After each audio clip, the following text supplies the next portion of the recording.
2026 సంవత్సరం వృషభ రాశి వారికి మాస ఫలితం ఎలాగుంటుందో తెలియజేస్తున్నాను. జనవరి మాసానికి, ఈ జనవరి మాసంలో ఆరోగ్యం విషయంలో కొంత శ్రద్ధ వహించాల్సి వస్తుంది.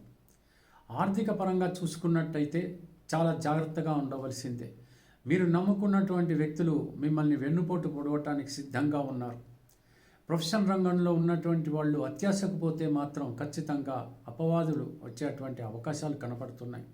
నూతన వ్యాపారాలు ప్రారంభించాలని అనుకుంటున్నటువంటి వాళ్ళు శుభముహూర్తం చూసి వ్యాపారాలు ప్రారంభించుకోవచ్చు.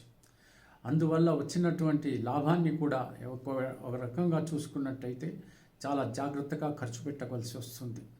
మీ యొక్క వ్యాపార అభివృద్ధి కోసం మీరు చాలా పాటుపడాల్సి వస్తుంది. ఆ తర్వాత ఉద్యోగ రంగంలో ఉన్నటువంటి వాళ్ళకి మాత్రం బాగానే ఉంటుంది. కానీ మాసంలో ఒక రకంగా చూసుకున్నట్టయితే మీ సబార్డినేట్స్ మీ మాట వినేటువంటి పరిస్థితుల్లో ఉండకపోవచ్చు. వివాహం కానటువంటి వాళ్ళు సత్వరం మీ ప్రయత్నాలు ప్రారంభించండి. తప్పకుండా మీకు మ్యాచ్ దొరకటం కానీ ఆ తర్వాత వివాహాలు త్వరితగతిన కావటం కూడా జరుగుతుంది. ఆ తర్వాత కోర్టు కేసులు ఉన్నటువంటి వాళ్ళు పోస్ట్ పోన్ చేసుకోవడమే మంచిది.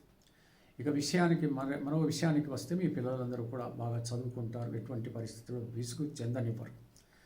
ఇంట్లో దంపతుల మధ్యన సఖ్యత బాగుంటుంది. ప్రేమ అభిమానాలు బాగానే ఉంటాయి. పెద్దలు కూడా మిమ్మల్ని దీవించే పరిస్థితుల్లో ఉంటారు. దైవ సందర్శనం కోసం మీరు తీర్థయాత్రలు చేసేటువంటి అవకాశాలు కూడా కనపడుతున్నాయి. ఏది ఏమైనప్పటికీ కూడా ఈ యొక్క మాసం అంతా కూడా సామాన్యంగానే గడిచిపోతుంది. కానీ నిరాశకు మాత్రం గురి అవ్వనివ్వదు.